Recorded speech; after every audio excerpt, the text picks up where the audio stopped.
here's the adoption cycle. Okay, so here's what I want you to do. Take your workbook, turn it to the page with this adoption cycle on it. It says, who do I start with? Okay, this is where I'll be. You can take a look at that. Put this in. Okay, so I know that I'm getting to the coaching cycle. I just want you to know the pieces behind the why this is going to work. Okay, here's why this approach is going to work. And it's the adoption cycle. So if you are in tech, you've probably seen this before because it's often used for like how technology is adopted, but we're putting in something new in place. We're putting coaching in place in a building where it wasn't before.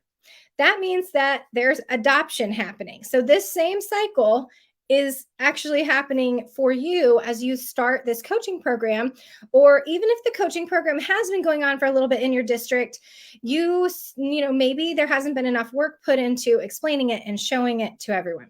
So with the adoption cycle, you've got on the left side of the screen, the innovators and the early adopters.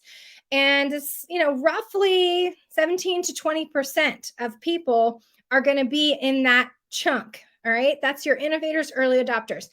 That's also usually your runners, the ones who are willing to try something new and be those early adopters and try things out. And what happens with this approach is that the top 20% motivate the rest of the percent, the 80%, to eventually get on board. But the innovators and the early adopters have to go first. And that is where it starts, is they give it the shot. They start sharing about what's happening, just like, you know, hey, who gets the newest iPhone? And then they share what's happening, and then everyone else goes and gets it. It's the same concept with this. So your top 20% actually drive this. It's really, really powerful. It takes a good 3 years. If you're starting from the ground up for coaching programs, it's going to take you 3 to 5 years to create a coaching culture in your school. And for those of you who are getting a little bit jaded with the first 6 months to a year of coaching, that is probably your hardest time. So I want to continue to encourage you in this work because it is hard during that time to start up a program. And so if you are feeling that, I just want you to know that this process, it takes a little bit more time. Give it more time, but pull the right levers. When you give it more time, friends, you need to pull the levers that are going to move the bus.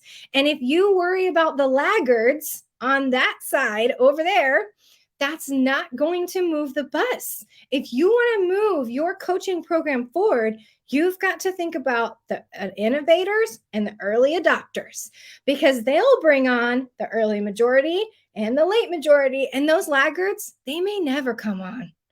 It's okay, but they may never get on the bus. So we need to focus on the ones that are going to create momentum for us, friends.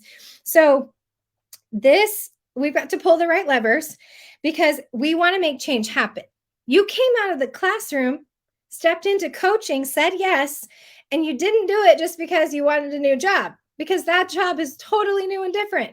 You did it because you wanted to make a bigger impact. You wanted to make change happen at your school. You knew you could impact more children by working with teachers. You can impact more students.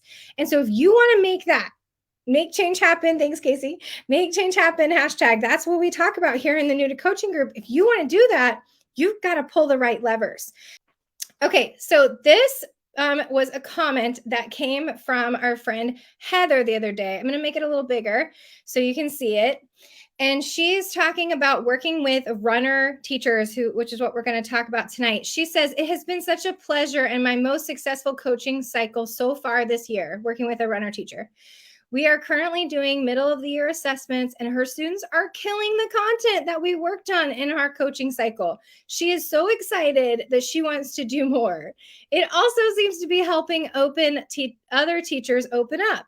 If she's getting coaching, then maybe it's not as scary as they thought. Yes, I don't know if Heather is here live tonight, but thank you so much for sharing that, Heather. This is what we could get towards. Working with runner teachers, the way we're going to talk about tonight, is what we could get to. We could get to working with a teacher on a coaching cycle and then seeing the progress in her students' performance because of the work you got to do with her. And then having the doors open up to those neighbor teachers who might actually try give coaching a try because of that one runner teacher who gave it a try first.